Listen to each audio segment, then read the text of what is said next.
Some highlights, Michael. The pursuers in the NBA's Pacific Division knew that Golden State had the night off, so they all had a chance to make up ground at the Great Western Forum. Charlotte trying to follow up their buzzer bust of Seattle and win their fourth game in 5 tries facing the Lakers. A wild and wacky finish. Hey, where's Melanie on this night? Don watching Muggsy Bogues send the ball out to Kendall Gill. Little spin move on Byron Scott. Gill had 24. The Lakers still led by 10 at the break. Second half, Teagle gets 2. He had 18 off the bench for the Lakers. And A.C. Green had a big game. Off the fast break, he slams it to give the Lakers the lead. Only 23 seconds to play. Larry Johnson drives on Green and lays it in. Tied the game at 93. Just 5 seconds left. Green misses. Rebound. Sam Perkins throws up the left-hander and hits. Wow. Lakers win it on the Perkins shot. Worthy had 22. A.C. Green 16 rebounds. Kendall Gill hit 11 of 18 from the floor. The Lakers just 2 games out of first place in that Pacific Division. And retired Laker Magic Johnson, according to Sports Illustrated, will be able to play in this year's NBA All-Star Game February 9th in Orlando. SI, in its latest edition, it says that a 13th spot will be added to the Western Conference All-Star team so that no active player would be deprived. At Madison Square Garden, the Blazers and the Knicks. Looks like another Democratic presidential candidate watching in New York. The Knicks hot early. Ewing campaigns with a hoop and some harm to help New York out to the lead. Then a 3-ball from the side pocket. The X-Men had 19 in the first half. The Knicks up on Portland. Mark Jackson to Starks. He hits the 3-pointer. New York leading by 10 at halftime. But could the Knicks hold on for 48, let alone 60 minutes? Blazers off and running. The X-Man misses, and they work the break. Drexler to Kersey. Back to Terry Porter, who lays it in, and there's a foul. And then Drexler picking up the loose ball. Flipping it to Jerome Kersey. He scores it, gets a foul. The Blazers pull away on a 25-6 spurt. Knick fans ready to go tie one on. As Portland wins it, they're now tied for first in the Pacific with Golden State. Terry Porter had 22. Drexler, who's really taken over the controls of this team, scored 21. The Knicks now 14-4 at home this season, and another road win for Portland. They've been one of the better away teams in the league over the last 3 seasons, posting a winning record each time, but before that they were not good. They had gone 11 straight years without a winning record on the road, but they're happy to see that changing. On the road to Sacramento, the Suns and the Kings, and little Spud Webb with the swipe. The littlest guy on the floor had 22 for the Kings. But Kevin Johnson's quickness too much. He helps the Suns tie it at halftime at 54. Second half, Suns running fast. KJ on the break to Marley. He throws it in. 16 assists for KJ. The Suns take a 10-point lead, 88-78, and get some more as Johnson became unstoppable in the second half, blowing through the lane, 28 points and 16 assists as Phoenix wins it 128-111. Phoenix winning its 5th straight after they had that 3-game slide. Marley and Chambers each scored 24. The underrated Jeff Hornacek.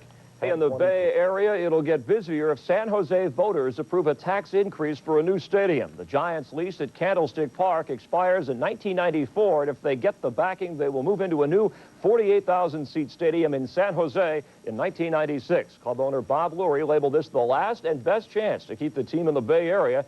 They said that they would change their name, too, to the San Jose Giants. Kind of has a nice ring to it. The Giants will pledge $30 million of their own dollars toward the new stadium. The vote, which was shot down twice in San Francisco, Mike, will be limited to San Jose voters only this time around. Could be the 3rd move for the Giants franchise. We'll see what happens in 5 years or so. Yes, we'll keep an eye on that story for the next 5 years. Welcome back to the Sportscenter. Another coach out west in the news Wednesday. The Seattle Supersonics fired Casey Jones and replaced him with Bob Kloppenberg on an interim basis. It really wasn't a shock when you consider that the players in Seattle openly lost confidence in the offense that Jones put in. In fact, a club official from an Eastern Conference team said there just isn't any discipline on that team. The Sonics record stands at 506 games off the division lead. As for Casey Jones, the 59-year-old coach, Seattle was his 3rd stop. He finished 500 last season there, was a head coach with the Celtics and Bullets over his coaching career. For sure, Casey will tell you it's the best job he's ever had as far as what he's wanted to do is coaching, but it's not easy. And the players have to make it a lot easier for the coach, and in this instance, we didn't. You know, we made it very difficult for him. We didn't really do the thing that he wanted us to do consistently, and that's why we lost. In the city with the Space Needle, all three of their professional sports teams changed coaches over the last 4 months. Must be the rain out there. The Mariners fired Jim Lefebvre. The Seahawks forced out Chuck Knox, and now the Sonics lower the boom on Casey Jones. Hey, if I'm the mayor in Seattle these days, I'm looking over my shoulder. The leading candidate, by the way, to become the next Sonics head coach is Gary St. Jean. Don Nelson's top assistant with the Warriors. Mike Fratello has also been mentioned. Jim Valvano is not a candidate. The team that Casey Jones enjoyed his best years with, both as a coach and a player, without their big three Wednesday night with the Nets in town. And since the rumors of Bill Fitch's firing and Valvano's hiring, New Jersey has been winning better than 60% of its games. Nets at the Boston Garden. And you really needed a program to tell who was who. John Bagley, Ed Pinckney, Kevin Gamble in for Bird. McHale was out. Joe Klein playing for Parrish. Klein, the immediate impact, with help from Sherman Douglas, putting in 2 for the Celtics to lead New Jersey early. Kevin Gamble, a big first half, had 15 points. Reggie Lewis chipped in with 19 through the half. But Derek Coleman had a big night. 19 in the first half on his way to 35. Still, the Celtics held a 1-point lead at home. Fourth quarter, Drazen Petrovic with a swipe and takes it from one end to the other. He had 29. The Nets overcame a 12-point deficit. They led by 4, went on to win by 10. Fifth win in 6 games for Jersey. Kenny Anderson helped out off the bench to score 8 in the fourth quarter run. The Celts did put Kevin McHale on injured reserve where Bird is. Parrish was out, as we mentioned. They lose their 3rd straight. Elsewhere, the Pistons and Pacers mixed it up at Indiana. Several league leaders on display. Look at Dennis Rodman, who leads them in rebounds, and he followed that one and put it in.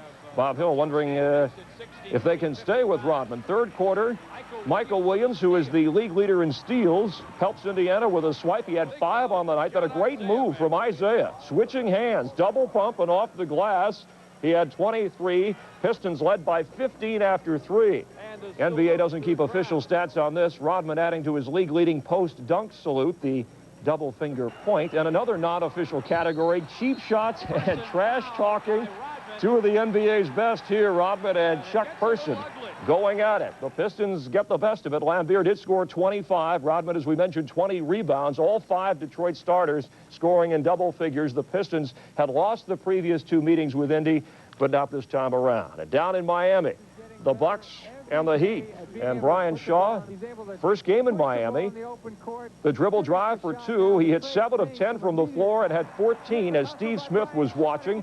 The other hero for the Miami Heat, Glenn Rice, stuffing it through. And then from the outside, Rice had 31. The Heat a 9-point lead in the 3rd quarter.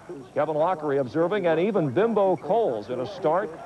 Loose for the slam. He scored 20. Miami had 43 points in the 4th quarter. Coles in his 3rd start also had 11 assists. Rice, as we mentioned, had 31. The Bucks lose their 4th. Joe Gibbs of the Redskins working the tape room for Buffalo and Super Bowl 26 on the 26th. Picked up another honor. He was named NFL Coach of the Year in a vote by the players in the league. That says something about the kind of guy and the kind of coach that Gibbs is. And the Giants hired Rod Rust as their defensive coordinator, replacing Al Groh, who is eased out. He'll join Bill Belichick in Cleveland. The Giants also promoted Jim Fassel from quarterback coach to honor. Subscribes to that you can't keep a good man down theory. After an opening day defeat, he set sail with a victory in the 2nd race of the America's Cup Defender Trials.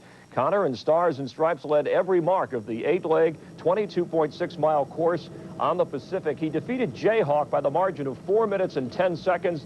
This the first of many expected head-to-head duels between Connor and Bill Koch, the businessman turned yacht. Numbers tonight. We've got a great NBA game that we'll be following on Sportscenter. The 2 best records in the NBA. They belong to the top 2 teams in the Central, Chicago and Cleveland.